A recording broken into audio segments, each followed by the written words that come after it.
नमस्कार, न्यूज 18 के special show चंद्र ग्रहण से सावधान में आपका स्वागत है। मैं हूं आपके साथ शिखा राणा। हिंदू धर्म में ग्रहण को सिर्फ खगोलीय घटना नहीं माना जाता, बल्कि इसे एक खास आध्यात्मिक समय समझा जाता है। मान्यता है कि जब ग्रहण लगता है तब वातावरण का असर थोड़ा अलग हो जाता है, इसलिए इस दौरान शादी विवाह या अन्य शुभ काम करने से बचा जाता है। ऐसा माना जाता है कि इस समय मन और शरीर पर भी प्रभाव पड़ सकता है। इसी प्रकार साल 2026 का दूसरा और आखिरी चंद्र ग्रहण 28 अगस्त को लगने जा रहा है। ये आंशिक चंद्र ग्रहण होगा। हालांकि ये ग्रहण भारत में दिखाई नहीं देगा, इसलिए यहाँ इसका सूतक काल भी मान्य नहीं होगा। ग्रहण का प्रभाव अदृश्य होने पर भी आकाशीय ऊर्जा के जरिए माना जाता है। ऐसे में कुछ राशियों को इस दौरान विशेष सावधानी बरतने की सलाह दी जाती है। इस दौरान कुछ उपाय भी जरूर करने की सलाह दी जाती है। चंद्र ग्रहण रक्षाबंधन के दिन लगने जा रहा है। ये साल का अंतिम चंद्र ग्रहण होगा, जो सावन पूर्णिमा तिथि को लगेगा। इस ग्रहण को लेकर आपके मन में भी कई सारे सवाल होंगे, तो इन्हीं सवालों पर चर्चा करने के लिए हमारे साथ बेहद खास मेहमान जुड़ी हुई हैं, जानी मानी ज्योतिष आचार्य Swati Ahluwalia ji. Ma'am, welcome to our show. धन्यवाद। तो स्वाति जी, सबसे पहले मैं आपसे यही जानना चाहूंगी कि इस साल का आखिरी चंद्र ग्रहण कब लगने जा रहा है? भारतीय समय के अनुसार इसका समय क्या होगा? जिस साल का दूसरा और अंतिम चंद्र ग्रहण 28 अगस्त 2026 को लगेगा, ये एक आंशिक चंद्र ग्रहण होगा। भारतीय समय के अनुसार ये सुबह 8:04 से शुरू होकर लगभग 11:22 तक रहेगा। ग्रहण का अधिकतम चरण सुबह लगभग 9:43 पर रहेगा। इस साल का पहला चंद्र ग्रहण 3 मार्च 2026 को लग चुका है, इसलिए 28 अगस्त का ग्रहण इस वर्ष का दूसरा और अंतिम चंद्र ग्रहण होगा। खास बात यह है कि इस ग्रहण रक्षाबंधन और श्रावण पूर्णिमा के दिन पड़ रहा है, इसलिए इस बार चंद्र ग्रहण को लेकर लोगों की दिलचस्पी और भी बढ़ गई है। स्वाति जी, सबसे बड़ा सवाल अब यही है कि 28 अगस्त को लगने वाला चंद्र ग्रहण क्या भारत में भी दिखाई देगा? जी नहीं, 28 अगस्त 2026 का चंद्र ग्रहण भारत में नहीं दिखाई देगा। इसका मुख्य कारण ये है कि भारत में उस समय दिन का समय होगा और चंद्रमा क्षितिज के नीचे रहेगा, इसलिए भारत में इस ग्रहण को देखा नहीं जा सकेगा। इसका मतलब ये भी है कि भारत में रहने वालों के लिए इस ग्रहण को लेकर किसी तरह की घबराने वाली स्थिति नहीं है। लेकिन क्योंकि ग्रहण रक्षाबंधन के दिन पड़ रहा है, इसलिए अगला महत्वपूर्ण सवाल आता है कि भारत में उसका सूतक काल मान्य होगा या नहीं। क्योंकि भारत में ग्रहण नहीं दिखेगा तो रक्षाबंधन का पर्व मना सकते हैं। तो स्वाति जी, अगर हम ग्रहण की बात करें और सूतक काल का सवाल ना आए, ऐसा तो हो ही नहीं सकता। इस बार जब चंद्र ग्रहण भारत में दिखाई नहीं देगा, तो क्या यहाँ सूतक काल भी मान्य होगा? जी, क्योंकि 28 अगस्त 2026 का चंद्र ग्रहण भारत में नहीं दिखाई देगा, इसलिए भारत में इसका सूतक काल मान्य नहीं माना जाएगा। धार्मिक परंपरा में सामान्यतः सूतक का विचार उस स्थान के संदर्भ में किया जाता है जहां ग्रहण दिखाई देता है, इसलिए भारत में रहने वाले लोगों को इस ग्रहण का कारण पूजा पाठ या दैनिक धार्मिक गतिविधियों पर किसी विशेष तरह की रोक रखने की आवश्यकता नहीं। और रक्षाबंधन के दिन भी बहनें बिना सूतक की चिंता किए अपनी पारंपरिक विधि से राखी भाइयों को बांध सकती है। तो स्वाति जी, ग्रहण को हमारी परंपरा में सिर्फ एक खगोलीय घटना नहीं, बल्कि साधना और आत्मचिंतन के समय के रूप में भी देखा जाता है। इस दौरान क्या करना शुभ माना जाता है?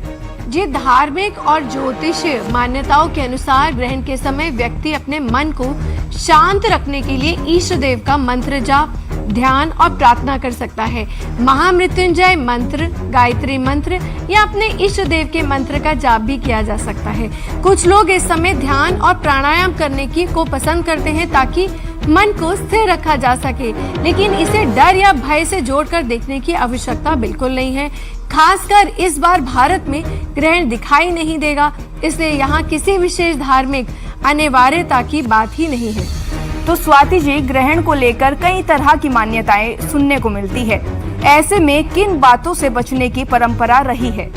पारंपरिक मान्यताओं के अनुसार ग्रहण के दौरान अनावश्यक भोजन करना बहुत अधिक बाहरी गतिविधियों में व्यस्त रहना और मन को अशांत रखने वाले कामों से बचने की सलाह दी जाती है।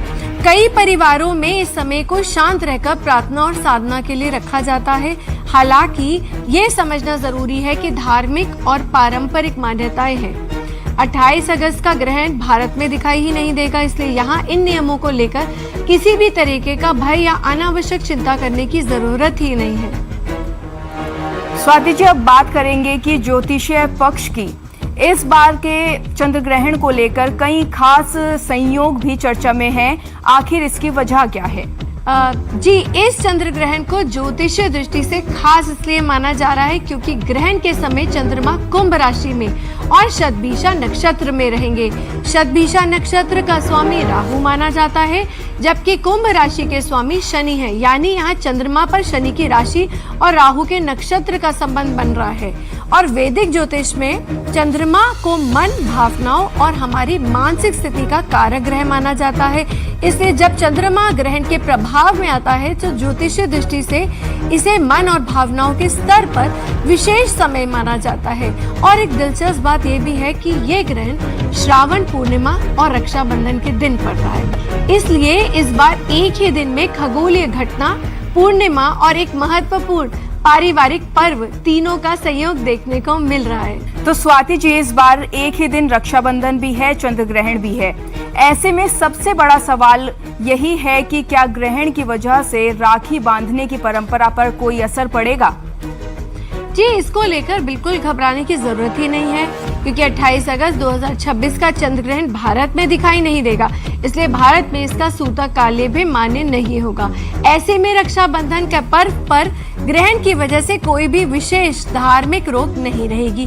बहनें अपने भाई को पंचांग में बताए गए शुभ समय के अनुसार सामान्य विधि में राखी बांध सकती है। पूजा, तिलक, आरती और रक्षा सूत्र बांधने की परंपरा भी निभाई जा सकती है। इसलिए ग्रहण और रक्षाबंधन एक ही दिन होने की बात सुनकर परेशान होने की जरूरत बिल्कुल नहीं है। भारत में इस पर्व को सामान्य श्रद्धा और उत्साह के साथ ही आप मना सकते हैं। तो स्वाति जी, ग्रहण आते ही खाने पीने को लेकर भी कई तरह की बातें सामने आती है। कोई भोजन ना करने की बात करता है तो कहीं खाने में तुलसी डालने की परंपरा है। आखिर इसके पीछे क्या मान्यता है? ग्रहण के दौरान भोजन और पानी को लेकर कुछ पारंपरिक धार्मिक मान्यताएं रही हैं। पुराने समय में ग्रहण के दौरान भोजन न करना और पहले से बने भोजन में तुलसी के पत्ते रखने जैसी परंपराएं देखने को मिलती हैं। इसका संबंध उस समय की धार्मिक सोच और शुद्धता की मान्यताओं से जोड़ा जाता है। लेकिन आज के समय में इसे समझते हुए एक बात ध्यान रखनी चाहिए कि ये धार्मिक परंपराएं हैं, कोई वैज्ञानिक रूप से स्थापित अनिवार्यता नहीं। खासकर 28 अगस्त का ग्रहण भारत में तो दिखाई नहीं देगा, इसलिए यहाँ ग्रहण के कारण भोजन पानी को लेकर किसी भी तरीके का डर रखने की आवश्यकता नहीं है। अगर कोई व्यक्ति अपनी पारिवारिक या धार्मिक परंपरा के अनुसार इन नियमों का पालन करना चाहता है तो वो श्रद्धा के साथ कर सकता है। तो स्वाति जी, ग्रहण खत्म होने के बाद भी कुछ परंपराएं निभाने की बात कही जाती है। आखिर ग्रहण के बाद किन चीजों को शुभ माना जाता है? धार्मिक मान्यताओं के अनुसार ग्रहण समाप्त होने के बाद स्नान करना, स्वच्छ वस्त्र धारण करना और पूजा प्रार्थना करना शुभ माना जाता है। कई लोग घर के में पूजा स्थान और आसपास के स्थान की साफ सफाई करके गंगा जल का छिड़काव भी करते हैं। इसके साथ ही अपनी श्रद्धा और सामर्थ्य के अनुसार अन्न, वस्त्र और जरूरत की कई वस्तुओं को दान करते हैं। ये भी शुभ माना जाता है। खासकर चंद्र ग्रहण के संदर्भ में चावल, दूध, सफेद वस्तुओं का दान करने की परंपरा भी मिलती है। लेकिन सबसे जरूरी बात यही है कि दान या पूजा किसी डर की वजह से ना करें, बल्कि श्रद्धा और अपनी क्षमता के अनुसार करें। तो स्वाति जी, अगर ज्योतिष की बात करें तो क्या ये ग्रहण सभी लोगों के लिए एक जैसा माना जाएगा या कुछ राशियों और नक्षत्रों पर इसका प्रभाव अधिक माना जाता है? देखिए, ज्योतिषीय दृष्टि से ग्रहण का प्रभाव सभी राशियों पर एक जैसा नहीं माना जाता। इस बार ग्रहण के समय चंद्रमा कुंभ राशि और शतभिषा नक्षत्र में होने के कारण ज्योतिषीय मान्यताओं में कुंभ राशि और शतभिषा नक्षत्र को विशेष रूप से देखा जाएगा। क्योंकि चंद्रमा को ज्योतिष से में मन, भावनाओं और मानसिक स्थिति से जोड़ा जाता है, इसलिए ग्रहण को व्यक्ति की भावनात्मक स्थिति और सोच के संदर्भ में भी देखा जाता है। हालांकि किसी व्यक्ति पर वास्तविक प्रभाव जानने के लिए केवल उसकी राशि देखना पर्याप्त नहीं होता, पूरी जन्म कुंडली और ग्रहों की स्थिति को देखना जरूरी होता है। इसलिए इसे लेकर डरने की जरूरत नहीं है। ज्योतिष में ग्रहण को समझने का उद्देश्य भय पैदा करना नहीं, बल्कि सजगता और आत्मचिंतन का समय और अवसर माना जाता है। तो स्वाति जी, ग्रहण को लेकर गर्भवती महिलाओं के लिए कई तरह की बातें कही जाती है। इस बार के ग्रहण भारत में दिखाई नहीं देगा, लेकिन हमारी परंपराओं में गर्भवती महिलाओं के लिए क्या सावधानियां बताई गई हैं? जी, इस विषय में हमारी परंपराओं में कुछ खास सावधानियां बताई जाती हैं, जैसे ग्रहण के दौरान सुई, कैंची या किसी नुकीली चीज का इस्तेमाल न करना, सिलाई कढ़ाई से बचना और ज्यादा मेहनत न करना। कई परिवारों में गर्भवती महिलाओं को उस समय रसोई के काम से दूर रहकर आराम करने की भी सलाह दी जाती है।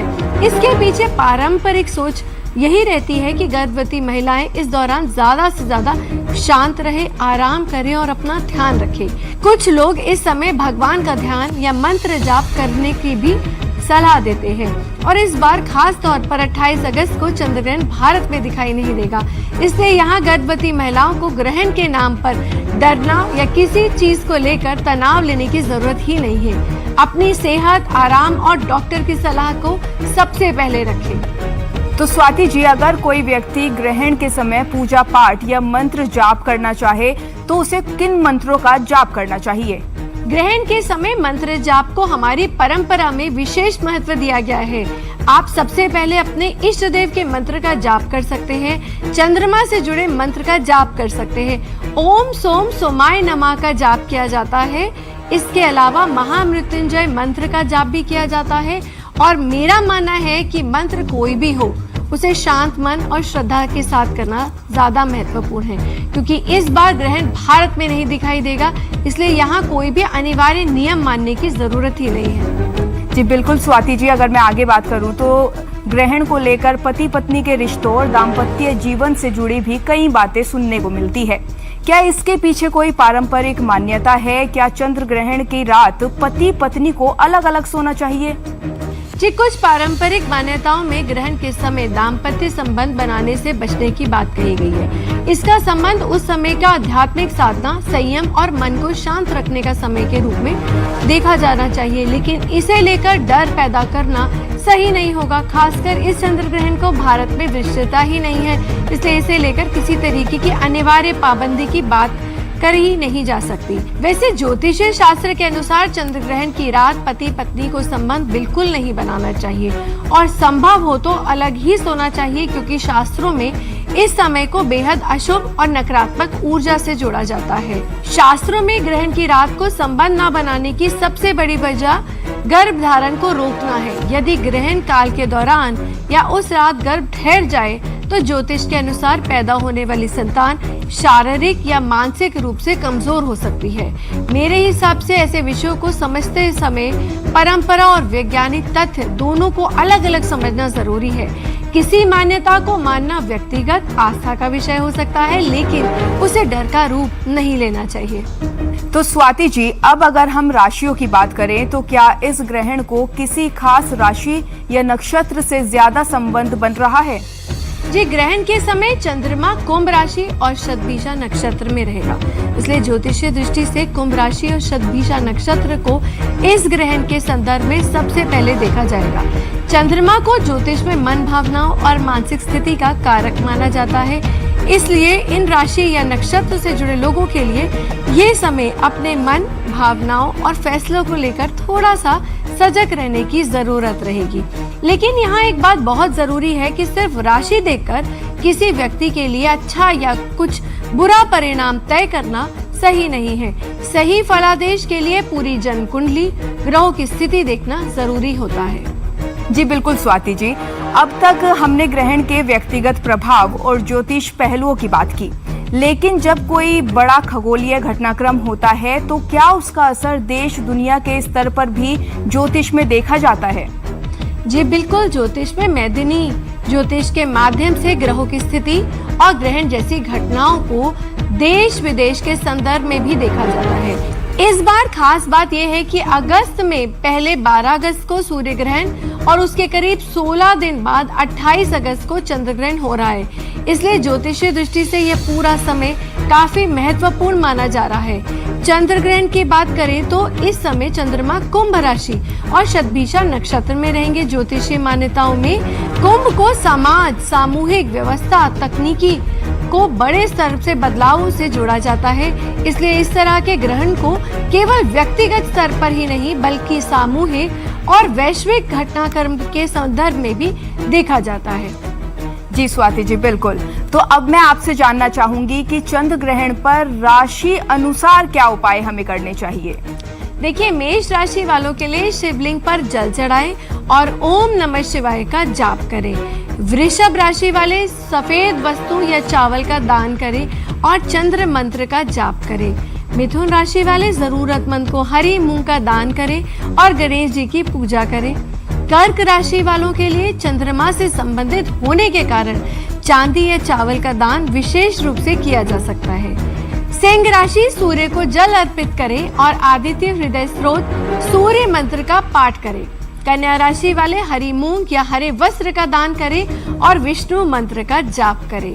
तुला राशि वाले सफेद मिठाई या चावल का दान करें और माँ लक्ष्मी की पूजा करें। वृश्चिक राशि वाले महामृत्युंजय मंत्र का जाप करें और जरूरतमंद को भोजन कराएं।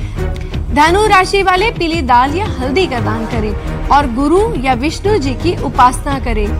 मकर राशि वाले तिल या काले वस्त्र का दान करें और ओम शन शनिश्चराय नमः का जाप करें। कुंभ राशि वाले ये ग्रहण कुंभ राशि से जोड़ा जा रहा है, इसलिए शिव आराधना, महामृत्युंजय मंत्र और जरूरतमंद को दान अविशेष रूप से करें। मीन राशि वालों के लिए चावल, दूध या सफेद वस्तु का दान करें और भगवान विष्णु की पूजा करें। जी, तो स्वाति जी, इस पूरे चंद्र ग्रहण को लेकर आपकी तरफ से दर्शकों के लिए आखिरी संदेश क्या होगा। मैं बस यही कहना चाहूंगी कि ग्रहण को हमेशा डर की नजर से देखने की जरूरत नहीं है। ग्रहण एक खगोलीय घटना है, लेकिन हमारी परंपराओं में ऐसे समय को भीतर की ओर देखने का, मन को शांत रखने का और अपनी ऊर्जा को सकारात्मकता की दिशा देने का एक अवसर माना गया है। खासकर जब हम सूर्य ग्रहण और चंद्र ग्रहण जैसे समय की बात करते हैं तो ज्योतिषी में सूर्य को आत्मविश्वास और चेतना से, जबकि चंद्रमा को मन और भावनाओं से जोड़ा जाता है। इसलिए ऐसे समय में पूजा पाठ, ध्यान, मंत्र, जाप के अनुसार और अपनी क्षमता के अनुसार दान पुण्य करना शुभ माना जाता है। और इस बार तो रक्षाबंधन भी इसी पूर्णिमा के दिन है, इसलिए मेरे लिए इसका सबसे सुंदर संदेश यही है कि हम केवल ग्रहण या उसके प्रभाव की चिंता ना करें, बल्कि अपने रिश्तों में भी थोड़ी रोशनी लेकर आए। भाई बहन के रिश्ते में प्यार हो, सम्मान हो, एक दूसरे के साथ हो और एक दूसरे के सपनों को आगे बढ़ाने की भावना हो। ग्रहण बाहर की रोशनी को कुछ समय के लिए ढक जरूर सकता है, लेकिन हमें अपने भीतर की रोशनी को कभी कम नहीं होना देना चाहिए। बस इसी सकारात्मक भाव के साथ आप सभी को रक्षाबंधन की बहुत बहुत शुभकामनाएं। जी स्वाति जी, आपका बहुत बहुत धन्यवाद इतनी महत्वपूर्ण जानकारी हमारे साथ साझा करने के लिए। आशा है हमारे दर्शकों को भी आज का हमारा ये विषय काफी पसंद आया होगा और आशा है आप भी इस रक्षाबंधन पर चंद्र ग्रहण की चिंता के बिना रक्षाबंधन का पर्व अच्छे से मना पाएंगे।